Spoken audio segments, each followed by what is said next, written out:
네, 안녕하세요. 송윤근입니다. 네, 오늘 또 여러분과 함께 신문은 선생님 도전창의 기주왕 한번 시작해 볼게요. 오늘 이제 얘기할 주제는 비둘기집의 원리라는, 어떻게 보면 수학에서 쓰이는, 수학의 한 분야에서 쓰이는 원리입니다. 그 드리클레라는 수학자가 이제 이렇게 좀 정식화한 그런 얘기인데, 얘기로 들어가 볼게요. 굉장히 간단해요. 비둘기집의 원리인데, 상자 원리라고도 하고, 책상 서랍 원리, 이런 다른 표현을 쓰는데 뭐냐면, 이렇게 비둘기 집이 있어요. 근데 여기 보면 지금 사진에 비둘기 집이 9칸 있잖아요. 근데 이 비둘기 집에 사실은 비둘기가 10마리가 들어가야 되는 거예요. 그래서 지금 한 집당 이렇게 한 마리씩 다 들어가 있잖아요. 그럼 남은 비둘기 한 마리는 얘를 이 집에 꼭 넣어야 돼요. 그럼 어떻게 되겠어요? 이 집 어디엔가 넣어야 되겠죠? 그러면 반드시 이 집 중에 2마리가 들어간 집이 있겠죠? 그게 비둘기 집의 원리입니다. 다시, 넣어야 되는 칸보다 넣어야 될 물건이 하나가 더 많아요. 그러면 그걸 여기다 억지로 집어넣으면 어떻게 되겠어요? 반드시 이 집 중에 한 곳에는 2마리가 들어간 그런 서랍이, 상자가 생기겠죠? 그게 반드시 있을 수밖에 없다라는 게 비둘기 집의 원리입니다. 어른들은 참 이상해요. 그죠? 당연해 보이는 이런 말을 원리라고 해놓고 쓰고 있습니다. 이제 다음 한번 넘어가 보시면, 근데 이 원리가 굉장히 간단하고 상식적인데, 이걸 이용하면 생각보다 어떤 문제들을 쉽게 해결할 수 있어요. 그래서 그런 건데, 이번 신문 기사에 이제 나온 문제가 이거죠. 주인공이 양말이 4켤레가 이렇게 색깔도 다르고 모양도 다른 양말이 4켤레가 있어요. 근데 아빠가 문제를 냈습니다. 너가 그 중에 몇 개를 딱 집어서 나오면 그 중에 짝이 맞는 양말이 무조건 한 짝이 있겠냐 이거예요. 비둘기 집의 원리를 떠올려서 풀어보시면 이해되시나요? 양말이 4짝이 이걸 뭐라 그러죠? 양말 4켤레가 있는데 모양도 다르고 색깔도 달라요. 근데 이게 막 흐트러져 있어요. 그 중에 아무렇게나 한 짝, 2짝 이렇게 세서 딱 손에 쥐면 거기에는 반드시 짝이 맞는 양말이 있어서 신을 수 있는 거죠. 그렇게 하려면 몇 개를 집어오면 되냐면, 그렇죠, 5짝을 집어오면 되겠죠. 5개 양말 낱짝으로 5개를 집으면 이게 최대한 다 다르려고 해도 4무늬가 있고 남은 하나의 양말은 4개 중에 하나일 거잖아요. 그죠? 그래서 신문에 실려 있는 문제의 답이 5짝입니다. 그죠? 맞추죠? 그 주인공이 아빠가 비둘기 집의 원리를 설명해 주니까 맞춰요. 예를 들어 이제 생일도 그렇습니다. 우리 반에, 학교에 가면 우리 반에 30명의 친구들이 있어요. 만약 그렇다면 그 중에 생일 달이 똑같은 사람이 있을까요? 한번 실제로 조사를 해보시면 반드시 생일이 달이 똑같은 사람이 있습니다. 있을 수밖에 없죠. 왜 그러냐면 사람은 30명이 있는데 우리 1월달, 2월달 하면 몇 월달까지 있어요? 12월달까지 12개밖에 없잖아요. 그러면 사람이 똑같지 않도록 다 다르게 생일 달을 한다고 해도 12명이면 다 다르고, 그다음 13번째 사람부터는 반드시 그 중에 뭔가 하나는 겹치게 생일 달이 돼야 되잖아요. 그죠? 그리고 만약 여기에 31명, 32명의 학생이 있다면 날짜까지도 똑같겠죠. 날짜만, 생일 달은 빼고 날짜만 하면 날짜는 1일부터 31일까지 있잖아요. 그죠? 아무리 긴 달도. 그럼 여기 31명이 있으면 날짜가 다 다를 수 있어요.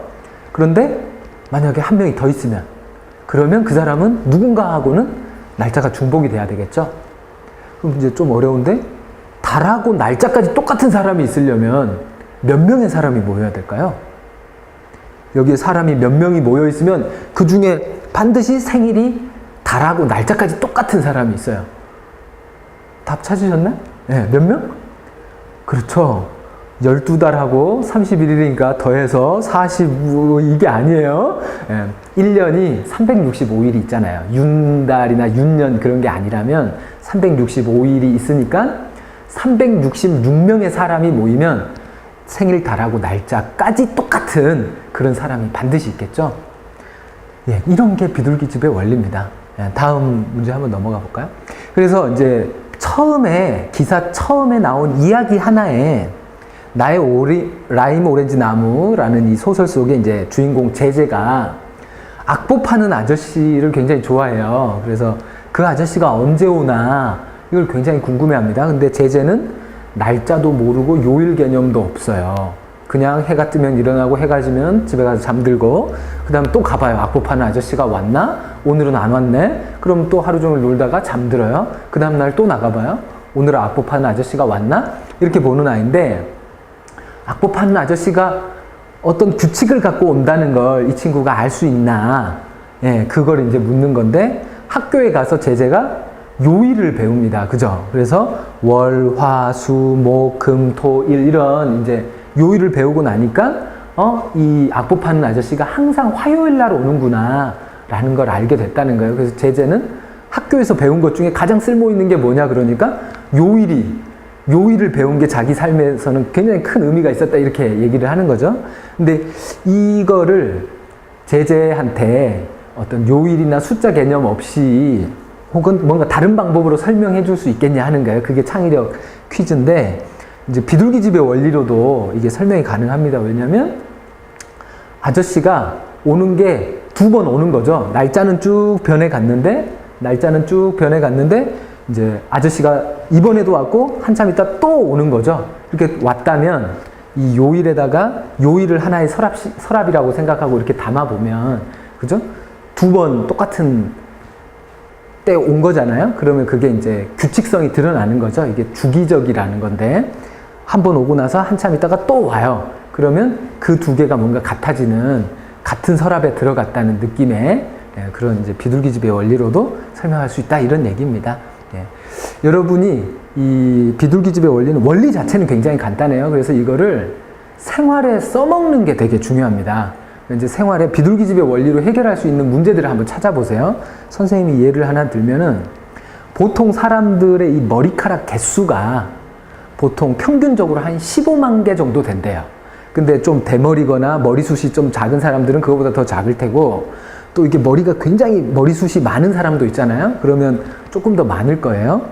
그러면 이제 문제가 이런 거죠. 이런 사실을 알고 있을 때 우리나라에 머리카락 개수가 똑같은 사람이 있을까요? 이게 문제예요. 어느 정도 사람이 모이면 머리카락 개수가 똑같은 사람이 있을까? 이런 건데 이걸 실제로 확인해 보긴 되게 힘든데 어떤 이제 수학을 하시는 선생님이 이렇게 대답을 하시더라고요. 머리가 평균적으로 15만 개니까 그것의 10배인 한 150만 개 정도인 사람은 굉장히 드물 거라는 거예요. 있을 수는 있겠지만 그렇게 평균보다 10배나 많은 머리카락을 가진 사람이 많지는 않겠죠. 그러니까 한 150만 명 정도를 딱 잡으면 다 머리카락 개수가 다 다르다. 머리카락 0개인 사람, 머리카락 1개인 사람부터 150만 개인 사람까지 쭉 모고 150만 번째, 그 다음 번째, 150만 첫 번째 사람부터는 이제 머리카락 개수가 똑같겠죠. 그죠? 그러니까, 우리나라 인구가 예를 들어 4천만, 5천만이다. 그러면 반드시 머리카락 개수가 같은 사람들이 굉장히 많겠죠. 그러니까 여러분이 이제 한 100만 명 정도 모이는 집단에 가면 안 세어봐도 팔짱 끼고 딱, 이 중에는 머리카락 개수가 똑같은 사람이 반드시 있어요. 라고 얘기해도 그건 참인 거죠. 그러니까 이런 게 이제 비둘기집의 원리를 이렇게 써먹을 수 있는 거예요. 한번 창의적으로 여러분이 문제를 생각을 해보세요. 어떤 문제 상황에서 내가 비둘기집의 원리를 써먹을 수 있을까 고민해 보시기 바래요. 다음에 또 찾아뵙겠습니다.